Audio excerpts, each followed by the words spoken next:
Bumangga ang isang gas tanker sa bago ng tren ng PNR sa railroad crossing sa Nabua, Camarines Sur. Sa lakas ng pagbangga na diskaril ang bagon na tinatawag na inspection train. Dahil sa aksidente, umabot sa halos 3 kilometro ang traffic sa lugar. Ayon sa PNR, agad na isugod sa ospital ang sugatang truck driver at ligtas na siya ngayon. Humingi sila ng paumanhin sa abala at patuloy ang kanilang investigasyon. Kalaboso ang isang ama na inilalako umano online ang kanyang mga anak. Nangingikil din daw ang suspect sa pinagbebentahan niya ng malalaswang video. Nakatutok si John Consulta. Sa bisa ng search warrant, pinasok ng mga tauhan ng National Bureau of Investigation NCR ang bahay na ito sa Zambales. Pareho kung nagawa ng hindi maganda, ha? Arestado ang padre de pamilya na sangkot umano sa bentahan online ng malalaswang video ng kanyang mga anak. Ayon sa NBI, bukod sa paglalako ng kanyang anak online para sa live shows at online sexual exploitation, may iba pang modus ang suspect. Meron siyang extortion activity na tinatawag after that.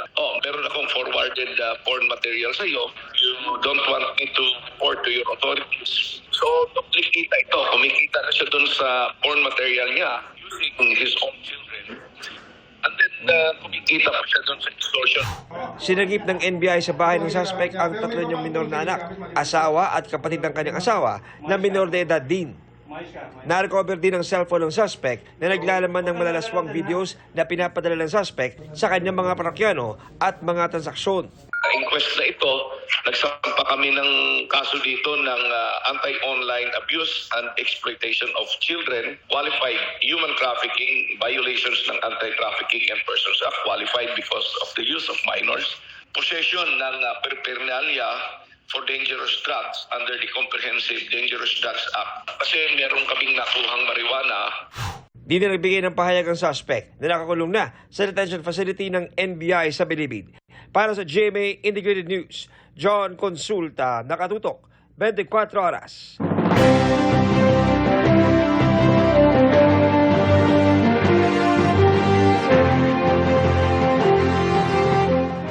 Walong araw bagong eleksyon 2025.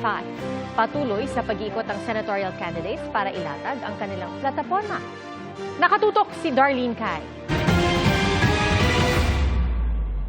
Isinulong ni Bam Aquino ang tax relief para sa maliliit na negosyo. Binigyang diin ni Senator Pia Cayetano ang kahalagahan ng kababaihan sa komunidad. Pinalawag na tourism jobs ang ipinangako ni Senator Lito Lapid. Si Manny Pacquiao itutuloy raw ang libreng pabahay at kabuhayan. Isusulong ni Senator Bong Revilla ang mga batas sa education, health at iba pa. Si Congressman Rodante Marcoleta nagsalita tungkol sa Konektadong Pinoy Bill. Isinulong ni Ariel Querubin ang reforma sa edukasyon at scholarships.